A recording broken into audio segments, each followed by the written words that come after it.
Hello everybody today is the fourth class of English. पहली class में we discussed about the syllabus. In second class informal letter पढ़ाया था मैंने। Informal letter में मैंने आप लोगों को बोला था कि आप लोग को लेटर प्रैक्टिस करके देखना है। लास्ट क्लास में मैंने नहीं पूछा, बट आई होप आप लोगों ने सबने लेटर प्रैक्टिस करा है, इनफॉर्मल लेटर। एंड जिसने नहीं करा है अब भी टाइम है, कर लेना, ठीक है। उसके बाद लास्ट क्लास में मैंने आप लोग को सब्जेक्ट वर्ब अग्रीमेंट के बारे में बताया था। सब्जेक्ट वर्ब अग्रीमेंट बहुत इंपॉर्टेंट टॉपिक है, क्लास 10th तक आप लोग को काम आएगा, उसके बाद भी काम आएगा, ठीक है। तो आज सबसे पहले मुझे आप लोग को बताना है कि ये जो चीज़ है ये ग्रामर में ही नहीं, ये आप लोग अगर राइटिंग सेक्शन में स्टोरी लिख रहे हैं, ठीक है, अगर आप लोग लेटर लिख रहे हैं, अगर आप लोग क्वेश्चन एंड आंसर लिख रहे हैं, तो ये चीज़ें आप लोग के काम आएंगी, ठीक है। For example, she like mangoes, she likes mangoes, तो आप लोग शी लाइक मैंगोज़ लिखोगे कि शी लाइक्स मैंगोज़ लिखोगे, ठीक है। तो इस एग्जाम्पल के थ्रू मैंने जितना भी लास्ट वीडियो में पढ़ाया था मैं पूरा रिवाइज़ करवा देती हूँ। देखो, मैंने आप लोग को लास्ट वीडियो में बताया था कि अगर सब्जेक्ट सिंगुलर हो तो सिंगुलर वर्ब लगता है, अगर सब्जेक्ट प्लूरल हो तो प्लूरल वर्ब लगता है, right. Here the subject is she third person है, ठीक है, तो शी के केस में कोई एक्सेप्शन नहीं है। शी सिंगुलर सब्जेक्ट है तो वर्ब कौन सा लगेगा? वर्ब सिंगुलर लगेगा। सिंगुलर वर्ब के पीछे हमेशा एस आता है, तो क्योंकि लाइक्स के पीछे एस है इसलिए ये सेंटेंस सही है और ये सेंटेंस गलत है, ठीक है। फॉर एग्जाम्पल, आप लोग लेटर में रैंडमली एक लाइन लिख रहे हो, शी लाइक मैंगोज, ठीक है, तो वो लाइन गलत हो जाएगी क्योंकि इस सेंटेंस में सब्जेक्ट वर्ब अग्रीमेंट सही नहीं है, ठीक है। इस तरीके से आप लोग के इंग्लिश में मार्क्स कट जाते हैं एंड आप लोग को पता भी नहीं चलता है, ठीक है। तो आप लोग मेक श्योर करेंगे कि आज के बाद जो भी सेंटेंसेस आप लोग लिखें उसके अंदर करेक्टली सब्जेक्ट वर्ब अग्रीमेंट हो, राइट। लास्ट वीडियो में मैंने आप लोग के साथ 5 पॉइंट डिस्कस करे थे। Point number 1 was the basic rule, point number 2 was related to the first person, second person, third person. Point number 3 was कि अनकाउंटेबल नाउन के साथ हमेशा सिंगुलर वर्ब लगता है। पॉइंट नंबर 4 मैंने आप लोग को जनरल एग्जाम्पल्स दिए थे आप लोग को टेस्ट करने के लिए। Point number 5 was the use of one of, ठीक है। One of the girls, one of the girls मतलब कि जो सब्जेक्ट है यहाँ पर सिंगुलर है तो वर्ब सिंगुलर ही आएगा। वन ऑफ द गर्ल्स मतलब कि सारी गर्ल्स में से एक गर्ल, ठीक है। ओके, तो ये 5 पॉइंट्स लास्ट वीडियो में डिस्कस हुए थे। उसके अलावा मैंने आप लोग को सब्जेक्ट और वर्ब का मतलब बताया था, ठीक है। Now comes point number 6। Point number 6 is the concept of long subject, ठीक है। The chairs which I bought yesterday. अब इस सेंटेंस में आप देखो कि सब्जेक्ट कितना बड़ा है। उन चेयर्स के बारे में बात की जा रही है जो कि येस्टरडे दैट इज कल खरीद के लाए थे, ठीक है। तो हमेशा अगर कभी भी लॉन्ग सब्जेक्ट हो तो आप लोग को बहुत केयरफुली अपना वर्ब डिसाइड करना पड़ता है, ठीक है। अब चेयर्स, चेयर्स जो है that is the subject here, chairs के पीछे एस है तो that means it is a plural subject. Plural subject के साथ प्लूरल हेल्पिंग वर्ब लगेगा, दैट इज़ यहाँ पर आर लगेगा, ठीक है। The women whom I met in the market, ठीक है। अच्छा, अब उस वुमेन के बारे में बात की जा रही है, मतलब सब्जेक्ट इस सेंटेंस का वो वुमेन है जिससे मार्केट में मिले थे, ठीक है। वॉज माई फ्रेंड्स सिस्टर, ठीक है। अब यहाँ पर एक वुमेन के बारे में बात की जा रही है, दैट इज सब्जेक्ट जो है वो एक वुमेन है, सब्जेक्ट सिंगुलर है, राइट। अब यहाँ पर क्योंकि सब्जेक्ट सिंगुलर है तो जो वर्ब लगेगा that should be singular verb, तो सिंगुलर वर्ब लगेगा यहाँ पर, that is was helping verb लगेगा। Okay, now comes point number 7। Point number 7 is there, right. इस पॉइंट के अंदर ऐसा कुछ याद रखने जैसा नहीं है, सिंपल जो रूल अभी तक फॉलो किया जा रहा था वही फॉलो किया गया है। दैट इज़ यहाँ पर आप लोग देख सकते हैं कि chair, chair is a singular subject, chair के बारे में बात की जा रही है, chair is a singular subject. सबसे पहले आप लोग को सब्जेक्ट करेक्टली आइडेंटिफाई करना है। इस सेंटेंस में सब्जेक्ट इज चेयर क्योंकि चेयर के बारे में बात की जा रही है। ज़रूरी नहीं है कि सब्जेक्ट सेंटेंस के स्टार्टिंग में ही लगा हुआ हो, सब्जेक्ट सेंटेंस में कहीं भी लगा हुआ हो सकता है। तो चेयर यहाँ पर सब्जेक्ट है एंड यहाँ पर जो वर्ब है दैट शुड बी इज, क्योंकि चेयर सिंगुलर है तो वर्ब भी सिंगुलर होगा, यहाँ पर वर्ब होगा इज, राइट। अब अगर बात करें चेयर्स की तो चेयर्स प्लूरल सब्जेक्ट है तो यहाँ पर जो वर्ब होगा, हेल्पिंग वर्ब होगा, वो आर यूज होगा क्योंकि प्लूरल होता है वो, ठीक है। तो plural subject chairs, plural verb are. बाकी ये 2 एग्जाम्पल्स जो हैं ये आप लोग को खुद को करने हैं, ठीक है। नाउ कम्स पॉइंट नंबर 8, ठीक है। पॉइंट नंबर 8 थोड़ा सा कंफ्यूजिंग है। Point number 8 is related to two और मोर देन टू सब्जेक्ट्स। ठीक है, अब देखो आप ये सेंटेंस देखो, सतीश एंड हिज सिस्टर। अब यहाँ पर इस सेंटेंस में दो सब्जेक्ट हैं, Satish and his sister have gone to see a movie. Satish और उसकी सिस्टर जो है वो मूवी देखने गए हैं।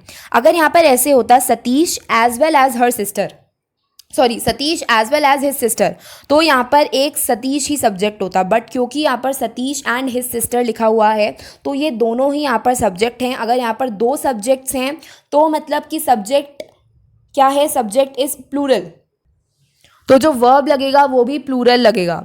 ठीक है, for example you can see here, ऊपर देयर इज़ अ टेबल, या दिस इज़ द टेबल। तो आप लोग इस टेबल में देख सकते हैं कि प्लूरल वर्ब है हैव, तो इसीलिए इस सेंटेंस में हैव लगाया गया है। दैट इज़ पॉइंट नंबर 8 के सेंटेंस में हैव लगाया गया है, क्योंकि यहाँ पर सब्जेक्ट प्लूरल है तो इसीलिए वर्ब जो है वो हैव लगाया गया है, and have is a plural verb. ठीक है, my friend and his father.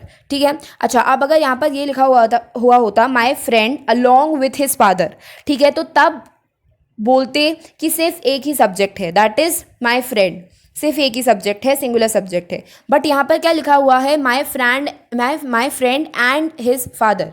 ठीक है, मतलब कि यहाँ पर जो सब्जेक्ट है वो प्लूरल है, तो you need to put plural verb. Are plural verb है, जैसे कि आप लोग को पता है कि यहाँ पर जो सिंपल वर्ब है दैट इज़ मीटिंग। ठीक है, that is in the form of present participle, तो इसको चेंज नहीं कर सकते, हमेशा हेल्पिंग वर्ब से ही डिसाइड होगा कि हेल्पिंग वर्ब सिंगुलर है या प्लूरल है। तो यहाँ पर हेल्पिंग वर्ब जो है वो प्लूरल यूज़ होगा क्योंकि सब्जेक्ट प्लूरल है।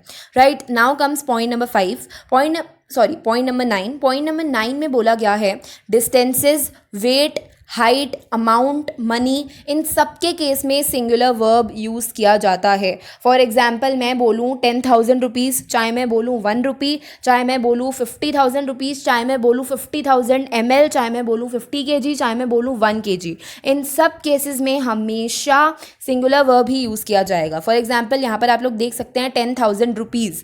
ठीक है, यहाँ पर बात किसकी की जा रही है, मनी की बात की जा रही है। मनी के केस में हमेशा सिंगुलर वर्ब दैट इज़ लगाया गया है। 3 किलोमीटर्स यहाँ पर सिंगुलर वर्ब है, यू कैन सी इज, क्योंकि 3 किलोमीटर्स इज़ अ डिस्टेंस, तो हमेशा distance, weight, height, amount, money, इनके केस में सिंगुलर वर्ब ही यूज़ किया जाता है। Now comes point number 10। Point number 10 is plural names. Right, हमेशा अगर कोई भी नाम हो, ठीक है, किसी बुक का नाम हो, किसी होटल का नाम हो, किसी प्लेस का नाम हो, किसी हाउस का नाम हो, ठीक है, हमेशा नाम के केस में सिंगुलर वर्ब ही यूज़ किया जाएगा। ठीक है, for example the Arabian Nights. ठीक है, अरेबियन नाइट्स एक बुक का नाम है, तो बहुत सारे बच्चों को लगेगा कि ये प्लूरल वर्ब है।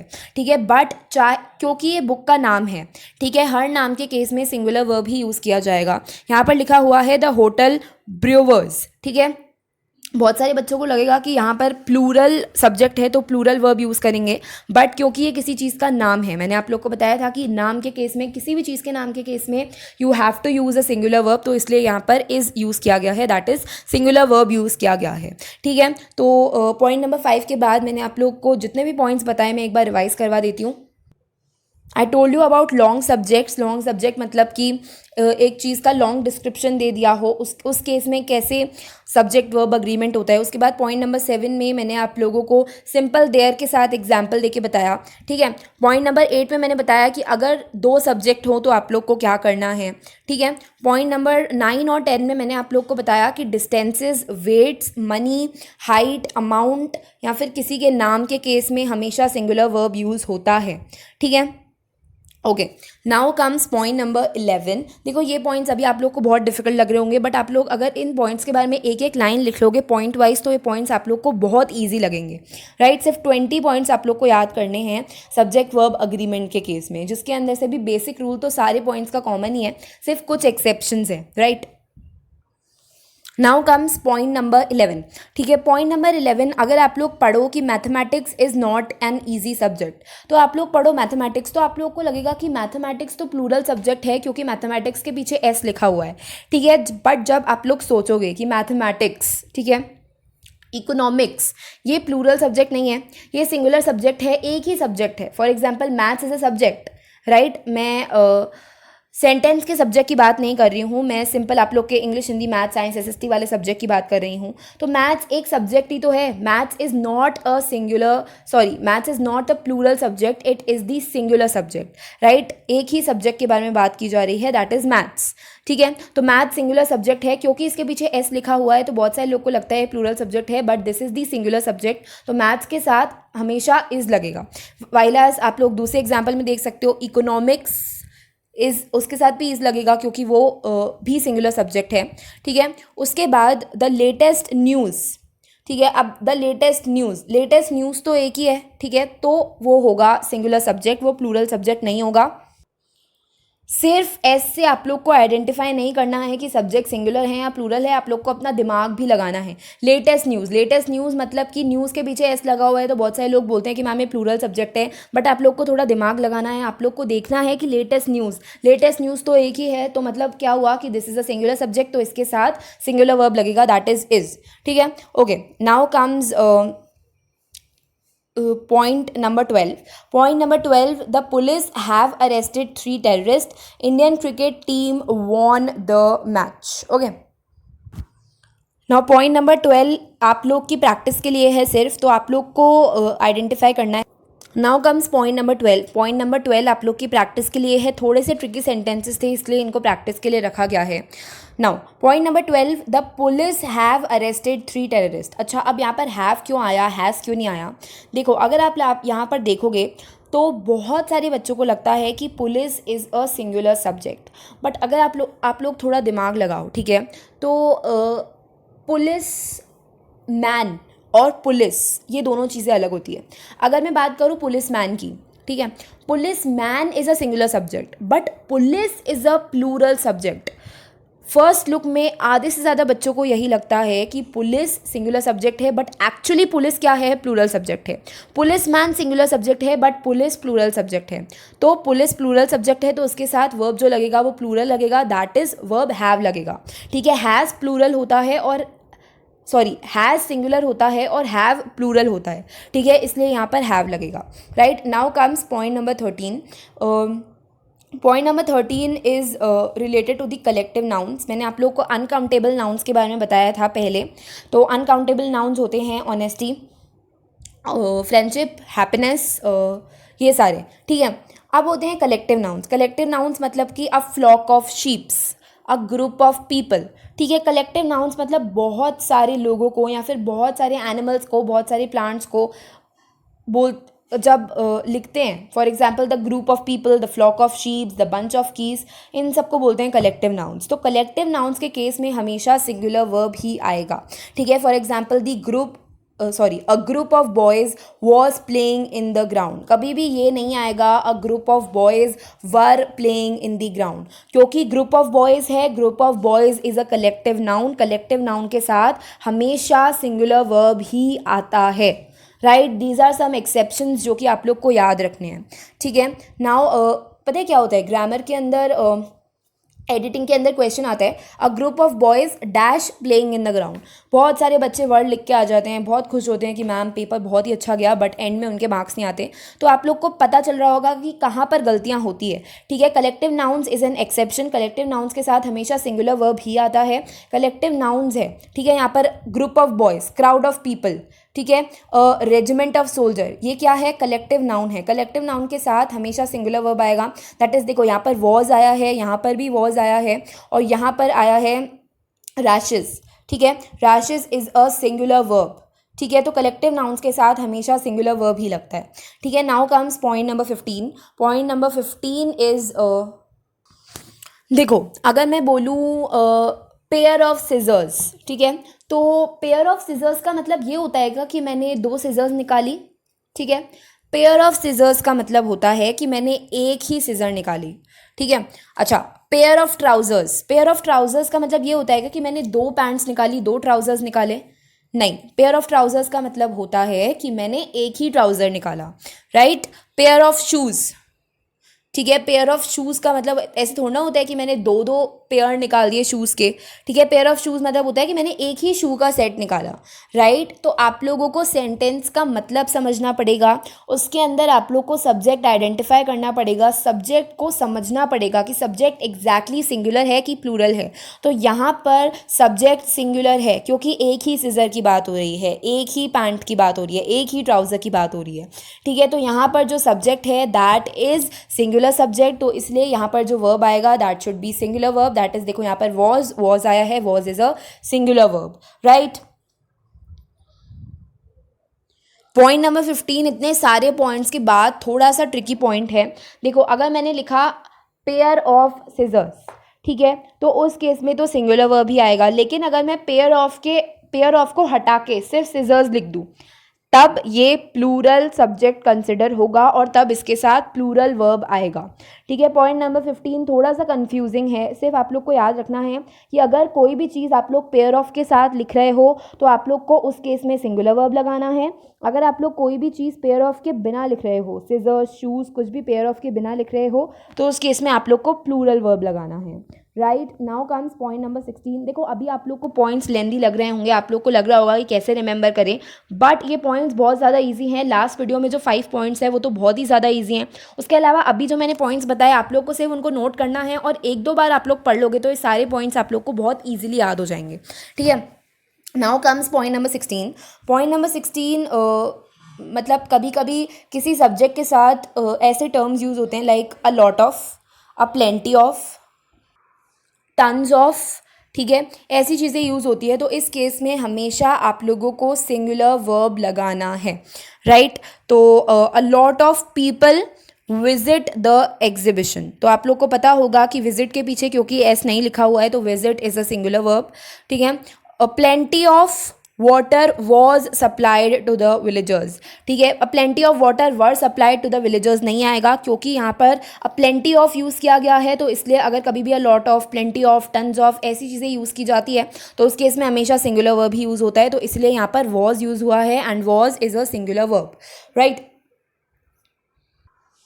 Now comes point number 17। Point number 17 है कि कभी भी अगर एक सिंगुलर सब्जेक्ट को as well as in addition to इस तरीके से ज्वाइन किया जाए, ठीक है, तो सिंगुलर वर्ब यूज़ होगा। ये चीज़ मैं आप लोग को पहले ही बता चुकी हूँ। For example father and mother, ठीक है, अगर ऐसे यूज़ करोगे तो आप लोग को इसको प्लूरल सब्जेक्ट समझना पड़ेगा। वाइल एज अगर आप लोग इस तरीके से यूज़ करोगे कि father as well as mother, तो आप लोगों को इस केस में फादर को ही सब्जेक्ट समझना पड़ेगा और फादर एक सिंगुलर सब्जेक्ट समझना पड़ेगा, ठीक है। तो ये चीज़ मैंने आप लोग को स्टार्टिंग में ही बता दी थी, ठीक है। तो वही लिखा हुआ है इधर कि अगर as well as, in addition to, ठीक है, ये सारे वर्ड्स यूज़ किए जाते हैं तो वर्ब हमेशा सिंगुलर आता है क्योंकि सब्जेक्ट सिंगुलर बन जाता है, right. Now comes point number 18। Point number 18 is singular pronouns के साथ हमेशा सिंगुलर वर्ब यूज़ किए जाते हैं। देखो आप लोग पॉइंट के लैंग्वेज पे मत जाओ, ये चीज़ें आप लोग को मैं पहले बता चुकी हूँ पॉइंट नंबर 18 वाली, ठीक है। Each of the boys, each of the boys मतलब कि हर एक बॉय को, ठीक है, हर एक बॉय को। तो यहाँ पर जो सब्जेक्ट है वो क्या है, सिंगुलर सब्जेक्ट है, ठीक है। तो कभी भी अगर ईच, ईदर, नीदर, एनीवन, इनमें से कुछ भी आ जाए, ठीक है, तो इसका मतलब क्या होता है, ईच मतलब एक बॉय को, एक एक लड़के को, ठीक है। एनीवन, एनीवन मतलब इन सब में से कोई एक, ठीक है। तो इस तरीके से अगर कभी ऐसे प्रोनाउंस यूज़ किए जाते हैं तो ये सारे प्रोनाउंस ये चीज़ सिग्निफाई करते हैं कि जो सब्जेक्ट है वो सिंगुलर है और सिंगुलर वर्ब लगाना पड़ेगा। Each of the boys, each of the boys, each of the boys मतलब एक एक बॉय, तो यहाँ पर सब्जेक्ट क्या है, सिंगुलर सब्जेक्ट है, इसलिए यहाँ पर सिंगुलर सब्जेक्ट के साथ सिंगुलर वर्ब लगेगा, दैट इज वॉज, ठीक है। Everybody has helped her, everybody have helped हर क्यों नहीं आया, ठीक है। एवरीबडी मतलब एक एक इंसान ने, ठीक है, एवरीबडी यहाँ पर यूज़ हुआ है मतलब एक एक इंसान ने, एक एक इंसान इज अ सिंगुलर सब्जेक्ट, तो सिंगुलर सब्जेक्ट के साथ सिंगुलर वर्ब यूज़ होगा, that is has, singular verb है। You can see above in the table, okay, या हियर इज द टेबल, तो आप लोग देख सकते हैं has is a singular verb, okay. Okay, तो there are not 20 points, 18 points ही थे, 18 पॉइंट्स ही मुझे आप लोग को बताने थे। तो अभी तक 18 पॉइंट्स डिस्कस हुए हैं जिसके अंदर से एक बेसिक रूल है और काफ़ी सारे एक्सेप्शंस हैं, राइट। सो इस तरीके से अब आप लोग का जो ये टॉपिक है that is subject verb agreement, ये पूरा ख़त्म हो चुका है। बट अभी मैं आप लोगों को एक एक्सरसाइज प्रैक्टिस करवाऊंगी और एक एक्सरसाइज मैं आप लोग को होमवर्क में दूंगी, ठीक है। तो आज की क्लास में ये टॉपिक पूरा खत्म हो जाएगा, फिर नेक्स्ट क्लास से we will start up with story writing, ठीक है। बट उससे पहले जितनी भी मैंने आप लोग को चीज़ें बताई है उससे रिलेटेड एक एक्सरसाइज सॉल्व करेंगे, ठीक है। Now question number 1, each of these producers, मैंने आप लोग को क्या बताया था कि ईच ऑफ दीज प्रोड्यूसर्स मतलब एक एक प्रोड्यूसर, ठीक है। तो इस केस में क्योंकि जो सब्जेक्ट है वो सिंगुलर सब्जेक्ट है, तो इसलिए उसके साथ जो वर्ब यूज़ होगा वो सिंगुलर वर्ब यूज़ होगा, दैट इज़ यहाँ पर हैज़ यूज़ होगा। The answer is has, okay. देखो मैंने आप लोग को इस पॉइंट में बताया था, मैं आप लोग को दिखा देती हूँ, या पॉइंट नंबर 18 में मैंने आप लोग को बताया था ईच, ईदर, नीदर, एनीवन, इनमें से अगर कुछ भी यूज़ होता है तो सिंगुलर वर्ब यूज़ होता है, right, okay. Now second, 10 miles dash long distance, right. तो मैंने आप लोग को पॉइंट 9 में बताया था, देखो लेट मी ओपन पॉइंट 9, मैंने आप लोग को पॉइंट 9 में बताया था कि डिस्टेंसेस, वेट, हाइट, इनके केस में हमेशा सिंगुलर वर्ब ही यूज़ होता है। तो यहाँ पर सिंगुलर वर्ब यूज़ होगा, दैट इज़ यहाँ पर इज़ यूज़ होगा, ठीक है। This was second. Now third, many a student dash hard to pass his entrance exam, many a student, right.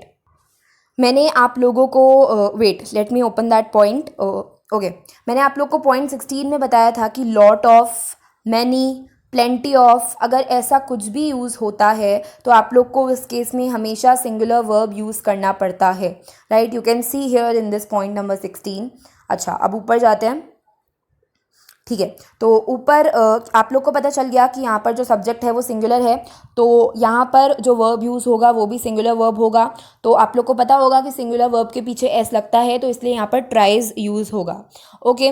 Now comes point number 4, the furniture in his house, ठीक है। तो क्योंकि यहाँ पर सारे फर्नीचर की बात की जा रही है तो दैट मीन्स, देखो मैंने आप लोग को यहाँ पर एग्जाम्पल दिया था, late me open that,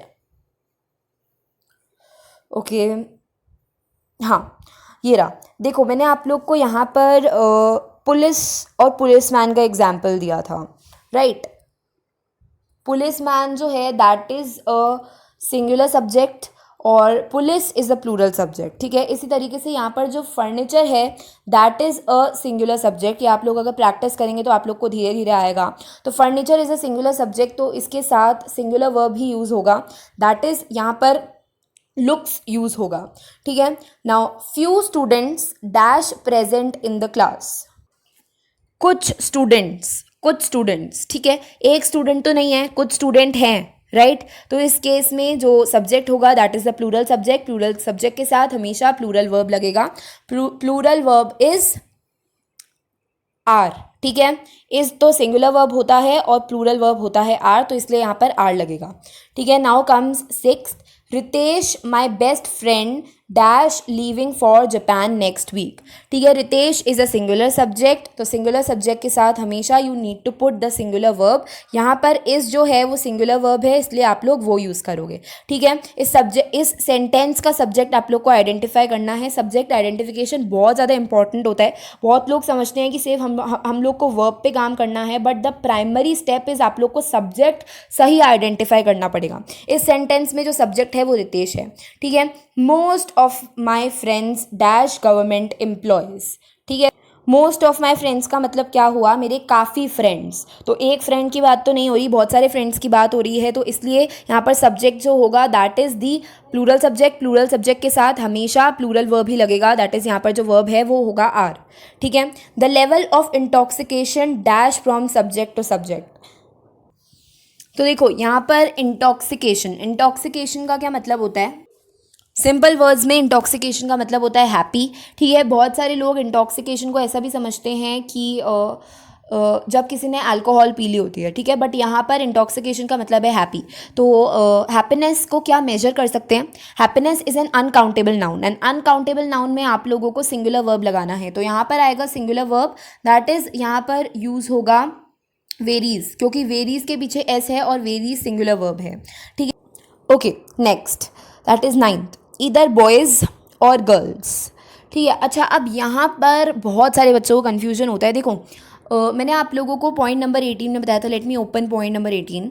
point number 18 में बताया था कि अगर ईच, ईदर, नीदर, एनीवन ये यूज़ हो रहा है तो आप लोग को सिंगुलर वर्ब लगाना है, राइट। बट आप लोग देख सकते हैं कि यहाँ पर ईदर, नीदर का यूज़ कैसे होगा, ठीक है। अगर ईदर या फिर नीदर एक बार यूज़ हो जाए तो आप लोगों को सिंगुलर वर्ब लगाना है, ठीक है। लेकिन अगर ईदर और के साथ यूज़ हो या और नीदर नॉर के साथ यूज़ हो तो आप लोगों को उसको प्लूरल ही समझना है। मैं वापस रिपीट कर देती हूँ। अगर सिंपली एक बार सेंटेंस में ईदर आ गया, नीदर आ गया, इट्स, ईच आ गया, एवरीबडी, एनीबडी ऐसा कुछ आ गया तो आप लोगों को सिंगुलर वर्ब लगाना है। बट अगर ईदर और के साथ आ गया, नीदर नॉर के साथ आ गया तो आप लोग को उस केस में प्लूरल वर्ब लगाना पड़ेगा, ठीक है। इसको आप लोग पॉइंट नंबर 19 ऐड करके लिख सकते हो, राइट। तो आप लोग को यहाँ पर लिखना है आर, क्योंकि are is a plural verb, ठीक है।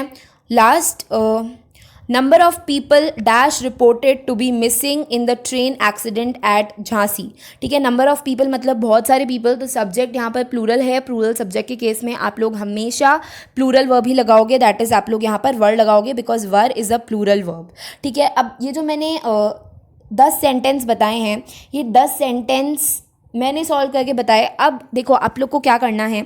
सबसे पहले अगर अभी तक आप लोगों ने नोट्स नहीं बनाए हैं तो आप लोग को 19 पॉइंट्स मैंने बताए, उन 19 पॉइंट्स के नोट्स आप लोग को बनाने हैं।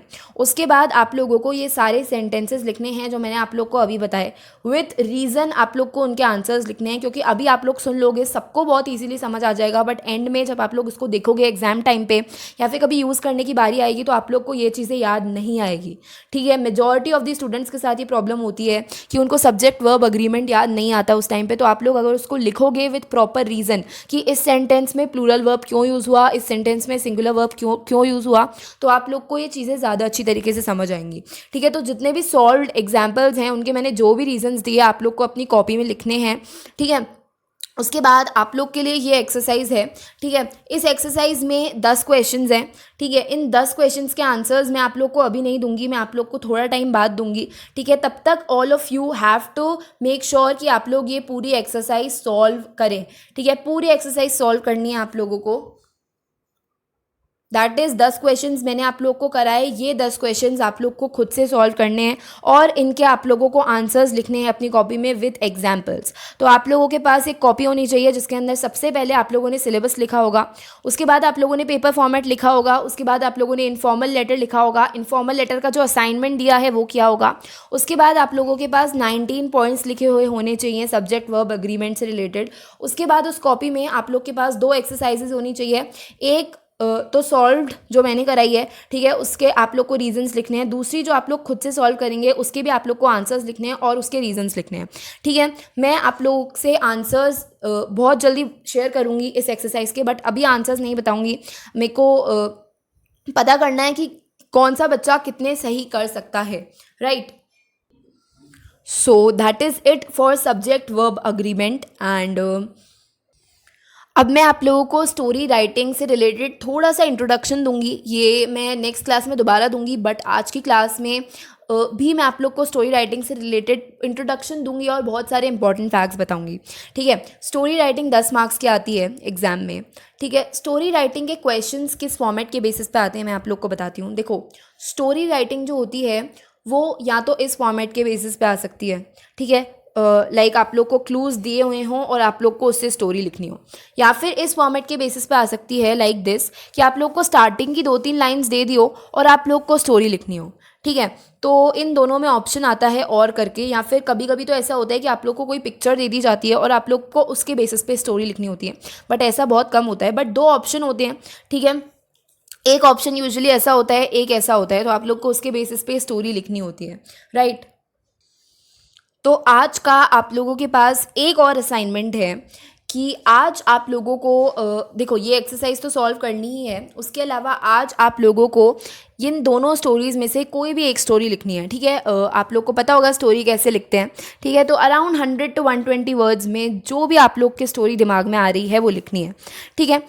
नेक्स्ट क्लास में मैं आप लोग को ये बताऊंगी कि आप लोगों ने अपनी स्टोरी में क्या गलत किया है। मुझे अच्छे से पता है कि आप लोग क्या गलती करेंगे अपनी स्टोरीज़ में, एंड इसलिए मैं आप लोग को अभी से ही ये चाहती हूँ कि आप लोग को पता चल जाए अपनी गलतियाँ। अभी आप लोग स्टोरी लिख देंगे, फिर आप जब नेक्स्ट क्लास अटेंड करेंगे तो आप लोग को पता चलेगा कि आपने अपनी स्टोरीज़ में क्या गलती करी है। दोनों में से कोई भी एक स्टोरी आप लोग को लिखनी है। स्टोरी राइटिंग मैंने अभी तक नहीं पढ़ाई है, मैं नेक्स्ट क्लास में पढ़ाऊँगी, एंड नेक्स्ट क्लास में जब मैं पढ़ाऊँगी तब आप लोग को अपनी गलतियाँ पता चलेंगी स्टोरी राइटिंग में। एग्जाम में भी यही होता है, आप लोग पढ़ के नहीं जाते हैं स्टोरी राइटिंग और आप लोग परफॉर्म करके आ जाते हैं, ठीक है। उसके बाद मार्क्स नहीं आते हैं, एंड उसके बाद आप लोग को पता नहीं चलता है कि आपकी गलती कहाँ पर हुई है, ठीक है। इसलिए मैं चाहती हूँ कि आप लोग पहले अटेम्प्ट करें, उसके बाद आप लोग को पता चले कि आप लोग की गलती कहाँ हुई है, राइट। सो आप लोग के पास आज के लिए 2 असाइनमेंट्स हैं। एक तो आप लोग को ये एक्सरसाइज करनी है विद प्रॉपर रीजंस, उसके बाद आप लोग को स्टोरी राइटिंग करनी है। इन दोनों में से कोई भी एक स्टोरी आप लोग को लिखनी है, right. So that is it for today's class. आज की क्लास इतनी ही थी। From tomorrow we will start story writing, and story writing के बाद एक और ग्रामर का टॉपिक स्टार्ट करेंगे। So that is it for today's class. I hope आप लोग को सबको आज की क्लास समझ आई है, एंड या please don't forget to complete your assignments time पे कंप्लीट करो, वरना जो आपका वर्क है वो पाइल अप होता जाएगा और लास्ट में आप लोग का करने का मन नहीं करेगा। अगर आप लोग को मैक्सिमम एडवांटेज चाहिए इस कोर्स से तो you need to make sure कि आप लोग सारे असाइनमेंट्स कर रहे हो। Thank you and have a nice day.